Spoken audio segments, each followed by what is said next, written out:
برادران ملت اسلامی، السلام علیکم ورحمۃ اللہ وبرکاتہ۔ الحمد للہ الحنان المنان الذي خلق الإنسان وعلمه البيان، والصلاة والسلام على رسوله سيد الإنس والجان وعلى آله وأصحابه ذوي الخير والإحسان، أما بعد فأعوذ بالله من الشيطان الرجيم، بسم الله الرحمن الرحيم، وقل جاء الحق وزهق الباطل إن الباطل كان زهوقا، صدق الله مولانا العظیم۔ بارگاہ رسالت مآب صلی اللہ علیہ وسلم میں درود پاک کا ہدیہ پیش کریں۔ اللہم صلی علی سیدنا و مولانا محمد معدن الجود والکرم وآلہ واصحابہ الکرام وابنہ الکریم وبارک وسلم صلاة دائمة سرمدا ابدا۔ عزیزان گرامی وقار، میں یہ چاہتا ہوں جہاں پر آ کر ہم رکے تھے وہیں سے ہم پھر آگے بڑھتے ہیں۔ ہم رکے تھے کہاں آ کر؟ کچھ دیر کی خاموشی ہے، اس کے بعد ہم آگے بڑھتے ہیں، اس لیے کہ مجھے کوئی شعر اب یاد کرانے کی ضرورت نہیں اور نہ ہی کسی کے سامنے کچھ بولنے کی ضرورت ہے۔ حالات تو ایسے تھے کہ جو نان مسلم تھے وہ بھی ہمیں جیل میں دیکھ کر یہی کہتے تھے کہ آپ ہی نے کہا یہ فلاں بات۔ ہم نے کہا اللہ تبارک و تعالیٰ نے تم کو بھی یاد کرا دیا۔ میرے عزیزو، ستیزہ کار رہا ہے ازل سے تا امروز، شرار بو لہبی سے چراغ مصطفی بھی۔ یہ آج کل کے معاملات نہیں، ابتدا سے حق اور باطل کے معرکے ہوتے رہے، لیکن ایک بات میں آپ سب کو بتانا چاہتا ہوں، مظفر کو مقید نہ سمجھ اے سیاد۔ سیدنا مظفر حسین کچھوچھوی رحمت اللہ تعالی علیہ جیل گئے تھے، قید میں تھے، تب انہوں نے یہ شعر کہا تھا کہ مظفر کو مقید نہ سمجھ اے سیاد، میری یہ اسیری بھی سنت آبائی ہے، میرے آبا و اجداد کی سنت ہے جس پر میں عمل کر کے آ رہا ہوں، میرے بزرگوں کی یہ سنت تھی۔ بہرحال جن کو جس راستے سے مجھے گزارنا تھا، لوگوں کے دلوں میں یہ ٹھنڈک تھی شاید کہ زبان بند کر کے چند دنوں کے لیے قید کر دیا جائے، مگر میرا عقیدہ یہ تھا کہ اللہ تبارک و تعالی جب تک چاہے کہ کوئی اس کے لیے پابندی نہیں لگا سکتا۔ وَإِن يَمْسَسْكَ اللَّهُ بِضُرٍّ فَلَا كَاشِفَ لَهُ إِلَّا هُوَ۔ رب تعالیٰ فرماتا ہے اگر اللہ تعالیٰ تمہیں کوئی مصیبت دے تو اس کے علاوہ کوئی ٹال نہیں سکتا۔ وَإِن يَمْسَسْكَ اللَّهُ بِخَيْرٍ فَلَا رَادَّ لِفَضْلِهِ، اور اللہ کسی کو بھلائی دے دے تو پھر اس کو روک بھی کوئی نہیں سکتا۔ مولا تبارک و تعالیٰ اگر کسی کو کوئی مقام عطا کر دے تو ہزاروں کیڑوں کے پھڑپڑانے سے وہ مقام ختم بھی نہیں ہو سکتا۔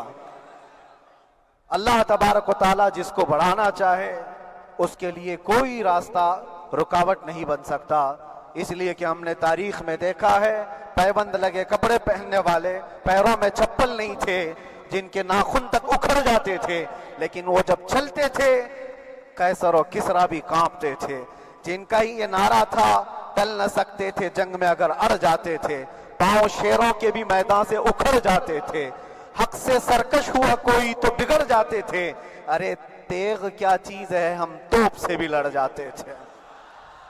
یہ وہ صحابہ کرام اور اسلاف کرام، ان کا یہ معمول تھا، بظاہر ان کے پاس کوئی اسباب نہیں تھے لیکن اللہ کی مدد تھی، وہ پانی کی طرح بہتے ہوئے چلے گئے، نہ چٹانوں نے ان کا راستہ روکا، نہ دریاؤں نے ان کا راستہ روکا، وہ جس طرف سے جاتے تھے اللہ تعالیٰ ان کے لیے راستے بناتا تھا۔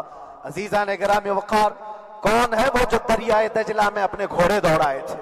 کون ہے وہ جو دریا میں اپنی کشتیاں ڈال کر جلا دیا تھا کہ واپس جانے کا کوئی تصور نہ ہو؟ یہ سب میرے مصطفیٰ کریم کے دیوانوں کی ہی بات تھی۔ اسی لیے آج بھی دنیا گھبراتی ہے تو شانے لوگوں سے نہیں، دیوانوں سے ہی گھبراتی ہے۔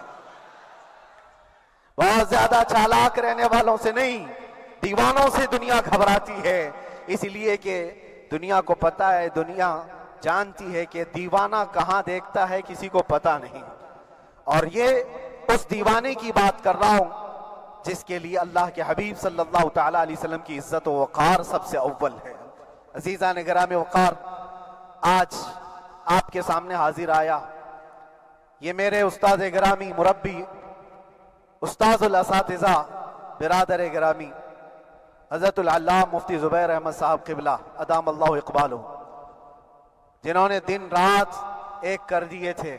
میرے خیال سے 8 مہینے میں جتنے ان کے بال سفید ہوئے اس سے زیادہ نہیں ہوئے ہوں گے، صرف اس لیے نہیں کہ ایک بھائی کے لیے، اس لیے بھی لڑ رہے تھے کہ ایک عالم کے لیے جس سے دین کا بہت سارا حصہ وابستہ ہے۔ ان کی محنتیں رائگاں نہ گئیں۔ بہت سارے میرے احباب و اقربا، خاص طور پر مدن پورہ اور وکرولی سے، جنہوں نے اپنے گھر بار چھوڑ کر میرے لیے دوڑتے بھاگتے رہے، اللہ رب العزت اس بات کا شاہد ہے، ایک ایک دن اندر میں نے سب کے لیے دعائیں کی ہیں، اور ایسا نہیں کہ کوئی دن بھولا جاتا، اور باہر کی ہمیشہ یہ خبریں آتی رہتی ہیں کہ حالات کیسے کے کیسے ہوتے جا رہے ہیں۔ کبھی اگر گھبراہٹ اور بے چینی ہوتی تو میرے عزیزوں صرف ایک ہی بات ہمارے پاس تھی علاج کے لیے، ایک ہی علاج تھا۔ جب بے چینی بڑھ جاتی، اپنوں سے رابطہ نہیں ہو پاتا اور کسی کے خبر نہ پہنچتی، کھانے پینے کی تکلیفیں، رہنے سہنے کی مصیبتیں جب سر پر آتی تو ایک ہی علاج تھا، ان کے نثار کوئی کیسے ہی رنج میں ہو، ان کے نثار کوئی کیسے ہی رنج میں ہو، جب یاد آ گئے ہیں سب غم بھلا دیے ہیں، جب یاد آ گئے ہیں سب غم بھلا دیے ہیں۔ اس رسول محترم صلی اللہ تعالیٰ علیہ وسلم کا احسان عظیم ہے۔ بار بار مجھے یہ احساس ہوتا رہا، پوری دنیا اگر چھوڑ دے مگر یقین تھا آمنہ کا لال کبھی نہیں چھوڑے گا، اور چھوڑا بھی نہیں، اور چھوڑا بھی نہیں۔ ہر رات جو ہمارا معمول تھا ہم نے جو دیکھا، ہماری پچھلی زندگی میں ہم نے اتنے عجائبات نہیں دیکھے ہوں گے جو 8 مہینے کے اندر ہم نے دیکھے۔ نبی پاک صلی اللہ تعالیٰ علیہ وسلم کے انعامات و اکرامات، رب تبارک و تعالیٰ کی مدد سے دل مضبوط ہوتا ہے۔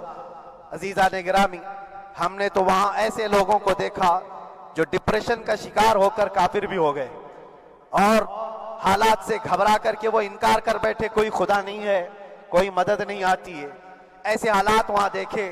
لیکن ان حالات میں بھی اللہ تبارک و تعالیٰ کی مدد ساتھ رہی۔ رسول پاک صلی اللہ تعالیٰ علیہ وسلم کا انعام و اکرام یہ تھا کہ جس طرح سے گئے تھے اسی طرح سے واپس بھی آئے، جس طرح سے گئے تھے ویسی واپس آئے، اور نہ میرے مصطفیٰ نے باہر میری عزت میں کمی کی، نہ اندر عزت میں کمی کی، کہیں پر بھی نہیں۔ الحمدللہ، جس شان کے ساتھ رسول پاک صلی اللہ تعالیٰ علیہ وسلم اپنے چاہنے والوں کو رکھتے ہیں وہ میں نے دنیا میں دیکھا، اور پھر یہ عرض کیا آقا آج آپ کی عزت پر بات کرنے والے کو چاہے وہ 1000 کال کوٹری کے اندر ہو، آپ عزت کے ساتھ بٹھاتے ہیں تو پھر قیامت کے دن اس کی عزت کا کیا حال ہوگا۔ عرش حق ہے مسند رفعت رسول اللہ کی، دیکھنی ہے حشر میں عزت رسول اللہ کی۔ میرے عزیزو، ایک بات کو طے کر کے چلو، انہیں جانا انہیں مانا، نہ رکھا غیر سے کام، للہ الحمد میں دنیا سے مسلمان گیا۔ اس ایک بات میں جو عزت ہے، دنیا کے کسی مقام و منصب اور مرتبے میں عزت نہیں ہے۔ اور حالات دنیا انشاءاللہ میں سناتا رہوں گا۔ اللہ تبارک و تعالیٰ جب تک یہ زبان رکھا ہے حق بولتے رہیں گے اور سناتے رہیں گے، اور بھی حالات آپ کو انشاءاللہ العزیز آگے سناتے رہیں گے۔ لیکن آج خصوصیت کے ساتھ میں جمعہ کے لیے اسی لیے حاضر آیا کہ یہاں کے لوگ پل پل یاد کرتے رہے۔ حضرت مجھے ہر بار خبر دیتے کہ جب نماز سے فارغ ہو کر کے میں نکلوں تو مجھے لوگ پکڑ لیتے، کیا ہوا، اب کیا خبر ہے۔ تو جس قدر آپ کی بے چینی تھی، بے قراری تھی، میرے عزیزو مجھے بھی ملنے کی بے چینی اور بے قراری تھی، لیکن یہ ایک سٹیج تھا جس سے گزارا گیا ہے، ایک مقام تھا جس سے گزارا گیا۔ میں تو ایک نکما آدمی، میں تو ایک کم پڑھا ہوا ہوں، لیکن آپ کو بزرگان دین کی اگر تاریخ پتہ ہو، امام اعظم ابو حنیفہ رضی اللہ تعالیٰ عنہ، جن کو ناحق جیل میں رکھا گیا تھا، امام موسیٰ کاظم رضی اللہ تعالیٰ 7 سال تک قید میں رہے۔ یہ کون امام موسیٰ کاظم؟ جن کے دربار میں جانے کے لیے غوث اعظم عبد القادر جیلانی رضی اللہ تعالیٰ 4 کلومیٹر دور اپنی چپل اتار دیا کرتے تھے۔ امام موسیٰ کاظم کا وہ دربار ہے جن کو باب الحوائج کہا جاتا ہے۔ اس امام کو 7 سال تک بغیر کسی قصور کے قید میں رکھا گیا، اور حد تو یہ ہے کہ اسی قید خانے میں زہر دے کر کے آپ کو مارا گیا ہے۔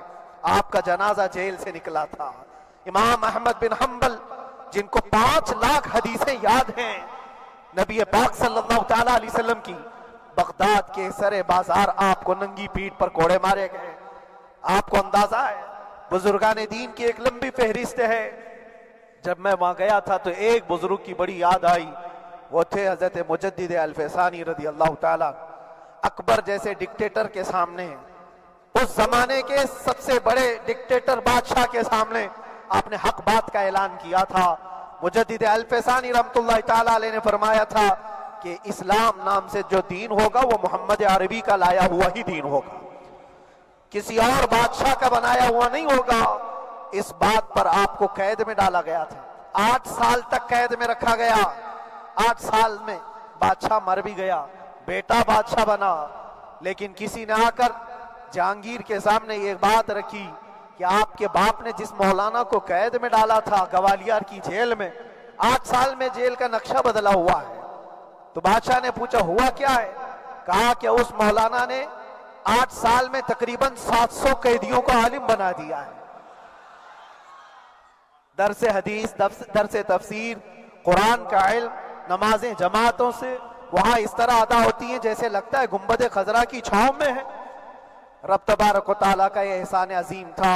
ان 8 مہینوں میں بحمدہ تعالیٰ میں نے اپنی لائف میں کبھی اتنی امامت نہیں کی تھی جتنی وہاں امامت کیا، اس لیے کہ پابندی نہیں ہو پاتی۔ جب جب امام رہا مسجد میں چھٹیاں ہوا کرتی تھی، ادھر ادھر آنا جانا، لیکن وہاں پر کبھی کسی نماز میں چھٹی نہیں ہوئی۔ اور امامت اللہ تبارک و تعالیٰ کو جہاں لینا ہے وہاں لیتا رہے۔ اور مجھے اس بات کا تھوڑا قلق تھا، 24 سال سے میں تراویح سنا رہا تھا، 24 سال، 24 تراویح ہو چکی تھی، رمضان المبارک کا 24 گزر چکے تھے، 25واں سال تھا، ظالموں نے مجھے رمضان سے پہلے اندر کر دیا۔ بار بار یہ خواہش ہوتی تھی کہ میری تراویح چھوٹنے نہ پائے، 25ویں تراویح ہے، 25ویں محراب ہے، لیکن رب تبارک و تعالیٰ کا احسان، اندر موجود سارے مسلمانوں نے یہ مطالبہ کیا کہ ہم یہاں جماعت سے تراویح قائم کریں گے۔ اور اب تک لوگ الم تری کیف والی تراویح کبھی کبھار پڑھ لیا کرتے ہیں، لیکن سارے لوگوں نے مل کر کے یہ اتفاقاً کہا کہ ہم پورا قرآن آپ سے سننا چاہتے ہیں۔ کیسے کیسے قیدی تھے، کیسے کیسے کرائم والے تھے۔ میں نے کہا آج میں ایک دن پڑھاتا ہوں، ایک پارہ پڑھوں گا، آپ کو اگر لگے تو بتا دینا، بھاری پڑ جائے، کیونکہ لوگ سارے کرمنل ہیں اور کئی طرح کے جرائم کیے ہوئے لوگ ہیں۔ نماز دین سے کہاں زیادہ رشتہ، کہاں ہو سکتا ہے یہ گھبرا کر بھاگ جائیں۔ ایک دن پڑھاؤں گا، اگر آپ کو لگے تو بول دینا، نہیں تو کل سے الم تری۔ پہلے دن تراویح پڑھا ہے، دوسرے دن سارے لوگوں نے کہا آپ نے ایک پارہ پڑھایا ہے، سحری تک بھی پڑھائیں گے تو انشاءاللہ کھڑے رہیں گے۔ یہ جو استقامت، یہ ساری چیزیں دلوں کا جمع ہونا اور ہماری طرف دلوں کو پھیر دینا بغیر اللہ کی مدد کے نہیں ہوتا، رسول پاک صلی اللہ تعالیٰ علیہ وسلم کے کرم و احسان کے بغیر نہیں ہوتا۔ وہ تراویح بھی پڑھتے رہے، تفسیر قرآن بھی سنتے رہے اور قرآن کی تعلیم بھی لیتے رہے۔ پھر مجھے اندازہ یہ ہوا کہ رب تبارک و تعالیٰ کی منشا یہ تھی کہ ہماری تراویح کی محراب کی سلور جبلی جیل کے اندر ہو جائے۔ مجھے اس بات کا کوئی قلق نہیں رہا کہ میری کوئی چیز چھوٹ گئی ہے۔ ہاں، عید، بقرعید، محرم، یہ تمام چیزیں لوگوں کی یاد تو رہتی، رشتہ دار، احبا، اقربا کی یاد، لیکن اللہ کی مرضی، میرا رب تبارک و تعالیٰ جو پسند کرے اس میں ہم راضی ہیں۔ اگر مولا یہ چاہتا ہے کہ میں تنہا پڑھوں تو اس کی رضا میں ہم راضی ہیں، اگر وہ چاہتا ہے کہ مجمع ہزاروں میں ہم نماز ادا کریں تو اس کی مرضی پر ہم قائم ہیں۔ عزیزان گرامی وقار، صبر اور سکون کے ساتھ جو حالات گزرے اس میں سب سے بڑا کردار آپ سب کی دعاؤں کا ہے، سب کی دعاؤں کا۔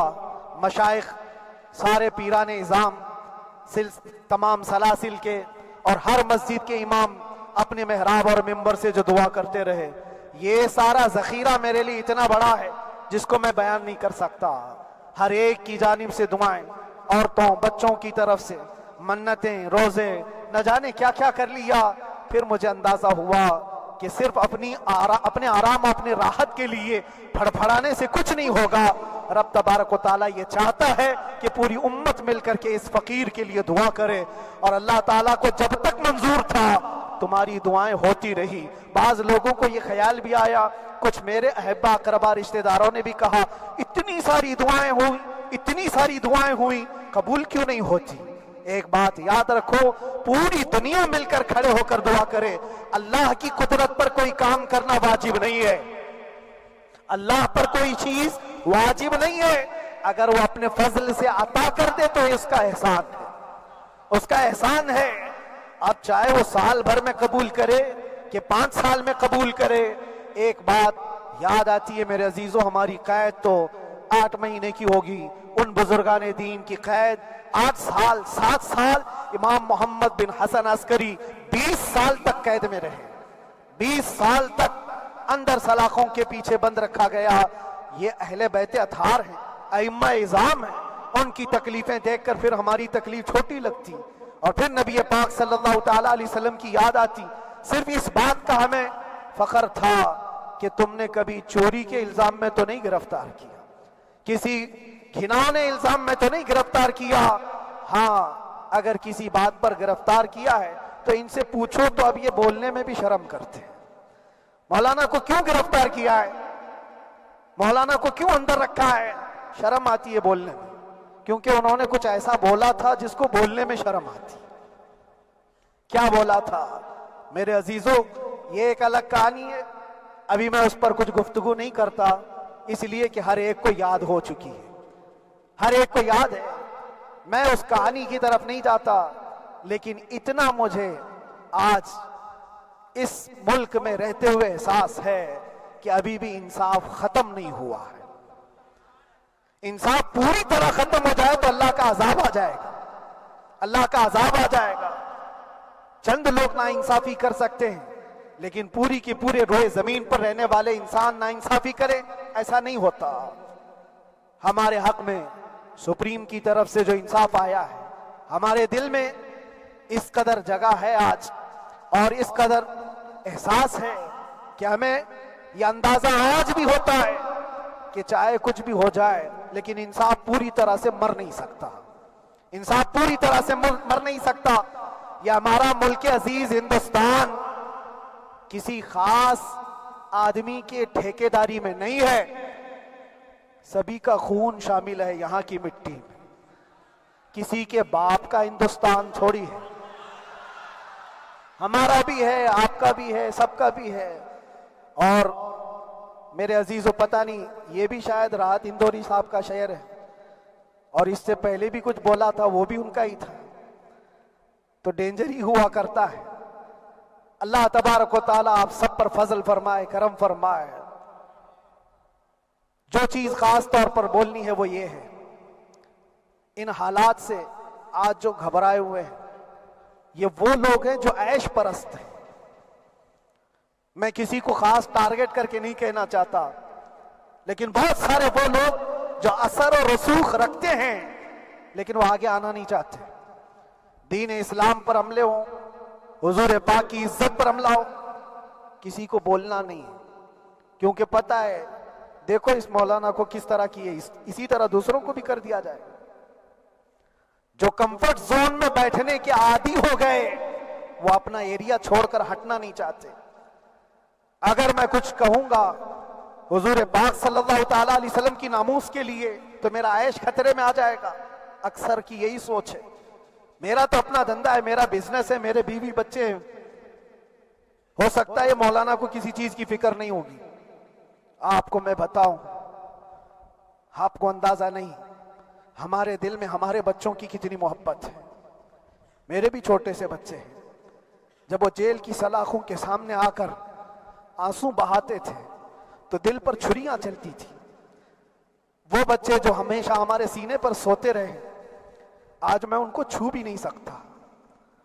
جب وہ سلاخوں کے پیچھے کھڑے ہو کر دور سے رو کر کے چلے جاتے 15 منٹ, تو کیا ہمارے دل میں بچوں کی محبت نہیں؟ کیا ہمارے گھر بار نہیں, ہماری بہنیں, ہمارے بھائی, ہماری ماں نہیں؟ کتنے تو دن ایسے ہوئے کہ میری ماں کو دورے پڑتے رہے یاد کے لیے. تو کیا وہ ہمارے اوپر کیفیت نہیں آتی کہ ہم خامخواہ یہ مصیبت کیوں مول لیے؟ میری بیٹی تو جھگڑا کرتی اس بات کو کہ کیوں آپ اکیلے ہو, بہت سارے لوگ ہیں سب کا خیال کرتے ہوئے. لیکن میرے عزیزو, یہ ان کی اپنی محبت ہے. سارا ایک پریوار اور اس سے زیادہ میرے شاگردوں کی ایک دنیا ہے. کتنے ایسے ہیں, میں جانتا ہوں کہ 8 مہینے تک نرم غذا نہیں کھائی میرے ان بچوں نے. میں جانتا ہوں ان کا صرف یہ خیال تھا کہ اندر پتہ نہیں جیل میں آپ کیا کھا رہے ہوں گے, ہم یہاں نرم غذا نہیں کھائیں گے, گوشت مچھلی نہیں کھائی. حالانکہ یہ کوئی چیز تمہارے اوپر واجب نہیں تھی. یہ حالات میں اس لیے بتا رہا ہوں میرے عزیز, کسی کے وہم و گمان میں اگر یہ ہے تو نکال دے کہ میرے آس پاس کچھ نہیں ہے, میں کسی کو چاہتا نہیں, یا میرے ساتھ محبتیں نہیں ہیں. کثرت سے محبت کرنے والے لوگ ہیں میرے پاس. میرے ان بھائیوں کی اور میرے بہنوں کی, میرے گھر والوں کی محبت تو ایسی ہے کہ ان کے گھروں کے بچوں کے معاملات بھی بغیر مجھ سے پوچھے نہیں ہوتے. اگر 8 مہینے اندر رہا تو کسی کا رشتہ نہیں تو بات چیت بھی نہیں ہے. رشتہ نہیں ہوگا جب تک یہ نہ آئے. سارے کام ڈیپینڈ رہتے تھے. مجھے بھی ان تمام چیزوں کا احساس ہے, لیکن یہ سب چیزیں ایک طرف, میرے مصطفیٰ کی عزت اپنی طرف.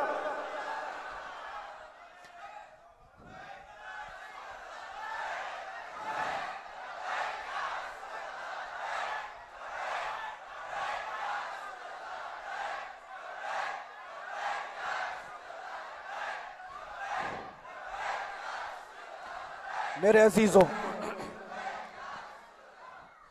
ہر ایک کے آنسوں کے قطرے میں نے دیکھے, بھائیوں کے, بہنوں کے, میرے پاس ملنے کے لیے میرے جو شاگرد آتے ان کے. یہ اکثر جب جیل کی دیوار پر آ کر کھڑے ہوتے, ان کی آنکھیں لال, یہ آنسو بہاتے 15 منٹ ملاقات کر کے چلے جاتے. آپ کو کیا اندازہ ہے اندر کے حالات ایک دن 1 سال کے برابر لگنے لگتا ہے. گھٹتے رہتے, لیکن ایک بات کا احساس بار بار ہوتا کہ یہ ساری محبتیں ایک طرف ہے, لیکن ہم جس کے لیے کھڑے ہوئے ہیں اس کی محبت میں کوئی سمجھوتا نہیں, اس کی محبت میں کوئی سمجھوتا نہیں. ایمان اسی کا نام ہے, لا یؤمن احدکم حتی اکون احب الیہ من والدہ وولدہ والناس اجمعین. تم میں سے اس وقت تک کوئی پورا مومن نہیں ہو سکتا جب تک کہ اپنی اولاد, اپنے مال دولت, اپنے ماں باپ, سب سے زیادہ اپنے رسول سے محبت نہ کرے. دعا یہی کرتے رہو جب حضور پاک کا معاملہ آئے تو ساری دنیا ایک طرف ہو جائے. میں نے ایک واقعہ پڑھا تھا اندر ہی, حضرت خالد بن ولید رضی اللہ تعالیٰ ایک قلعے پر اچانک حملہ آور ہوئے تھے. وہ قلعے میں موجود جو دشمنان اسلام تھے ان کی پارٹی چل رہی تھی. بڑے بڑے قالین, صوفے بچھے ہوئے, تشتوں میں قیمتی کھانے رکھے ہوئے تھے. خالد بن ولید کے ساتھ جو لشکر ہے, یہ تو وہ غریب صحابہ تھے جو پیون لگے کپڑے پہنتے, ایک کھجور پر پورا دن گزارتے. جب یہ اس قلعے پر حملہ آور ہوئے تو دشمنان اسلام جو تھے وہ مقابلہ کرنے کی ہمت نہ جٹا سکے, بھاگ گئے. سارا مال سب چھوڑ کر بھاگ گئے, بغیر کسی جنگ کے, بغیر کسی قتل قتال کے پورا قلعہ فتح کیا خالد بن ولید. اب سنو, جو صحابہ تھے وہ مال غنیمت جمع کر رہے تھے, کیونکہ یہ عرب کے لوگ ایسے مہنگے قالین نہیں دیکھے تھے, ایسے مہنگے صوفے, اتنی قیمتی غذائیں انہوں نے دیکھی نہیں تھی. سب جمع کرنے لگے. خالد بن ولید نے کہا, خبردار, ہاتھ مت لگانا, سب ہٹ جاؤ. سب ہٹ گئے. چند صحابہ کو بلایا, یہ سب جمع کرو, اس کو آگ لگا دو. پورا مال غنیمت جو تھا آگ لگا دیا. تو جو صحابہ تھے وہ کہنے لگے, کیا یہ اچھا ہوتا ہے یہ سب میں آپ تقسیم کر دیتے؟ یہ بہت قیمتی چیزیں ہیں، عرب میں ہم لے جاتے تو یہ بہت مہنگی چیزیں ہیں۔ خالد بن ولید نے کیا کہا جانتے ہو؟ کہا اگر تم کو بھی ان تمام چیزوں کی عادت لگ جائے تو تم بھی ویسے ہی بھاگو گے جیسے یہ بھاگے۔ یہ آج جو ہمارا مقابلہ کرنے کی طاقت نہ لا سکے اور بھاگ گئے، اس کی وجہ یہ ہے کہ وہ عیش پرست ہے، عیاشی ان کے اندر تھی جس کی وجہ سے وہ کھڑے نہ ہو سکے، اور جب یہ عیاشی آئے گی تم کھڑے نہیں ہو سکو گے، کھڑے نہیں ہو سکو گے۔ آج میں یہی بات دہرانا چاہتا ہوں، جو بہت بڑے چہرے لے کر بیٹھے ہوئے ہوں، وہ سیاسی اثر و رسوخ رکھنے والے بھی کمفرٹ زون میں رہنا چاہتے ہیں۔ میں چند لوگوں کو چھوڑ کر کہہ رہا ہوں، اکثر کا حال یہ وہ سوچتے ہیں کہ ہمارے اس دائرے سے نکلیں گے تو ہمارا عیش خطرے میں آ جائے گا، گھر بار خطرے میں آ جائے گا۔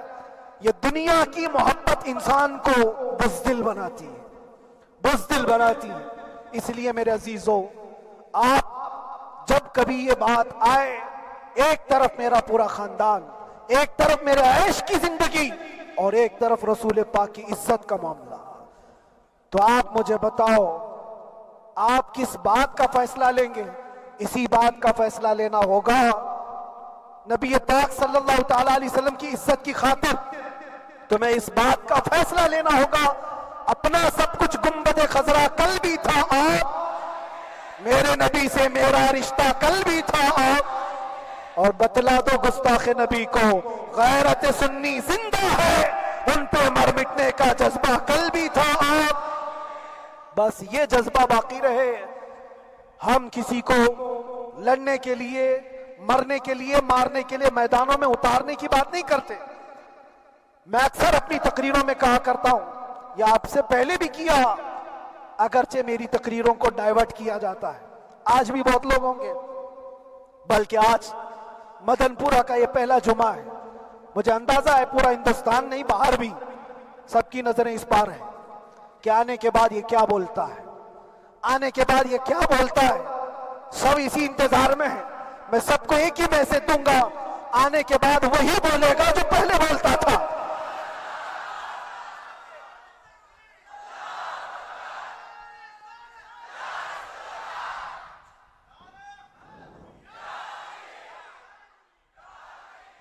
اگر کچھ غلط ہوتا تو ہمارے اس ملک عزیز ہندوستان کی سب سے اعلیٰ عدالت یہ نہیں کہتی کہ ان کے اسپیچ میں کوئی ہیٹ مسئلہ نہیں ہے۔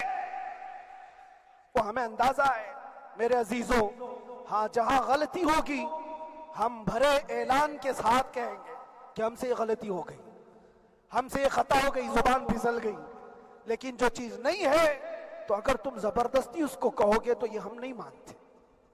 ہاں بس اتنی دعا میرے حق میں کریں کہ جتنی بھی زندگی باقی ہے اللہ تبارک و تعالی حضور پاک کی محبت اور ان کی عظمت کی حفاظت کے لیے جیتے مرنے کی توفیق عطا فرمائے۔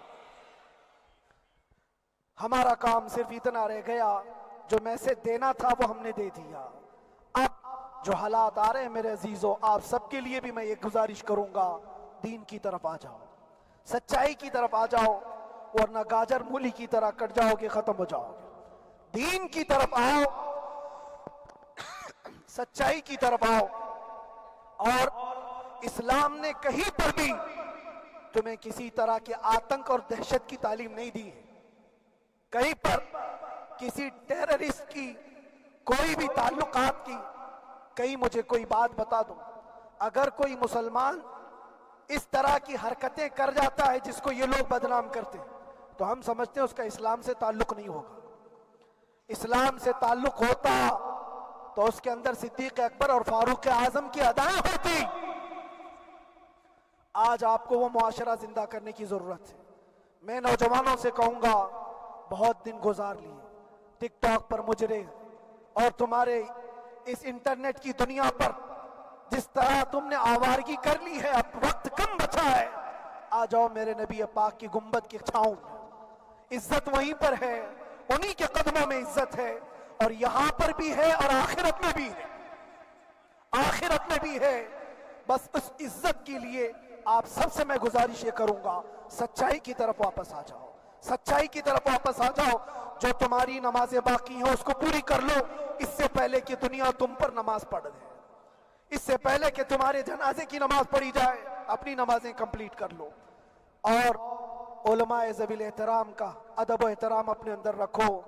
صرف اس بات کے لیے آپ کو میں احساس دلانا چاہتا ہوں کہ مجھے جس راستے سے گزارا گیا، جتنے دن قید و بند کی صحبتیں گزاری گئی، یہ صرف یہ میسج دینا تھا کہ پھر اس مولانا کا یہ ہو سکتا ہے تو چھوٹے چھوٹوں کی کیا کر دیں گے۔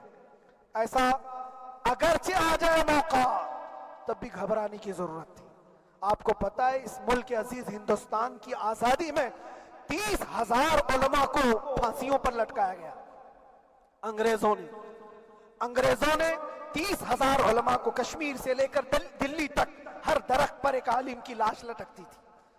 انہوں نے قربانیاں دی ہیں، قربانیاں بزرگان دین کے علماء ذوی الاحترام کی ہوئی ہیں۔ یہ اور بات ہے کہ اس جنریشن نے آج ہم کو دیکھا تو ان کو بہت بڑا لگتا ہے، یہ کوئی بہت بڑی بات نہیں تھی، بہت بڑی بات نہیں تھی۔ اس پروسیس سے بہت سارے علماء کو گزارا گیا ہے۔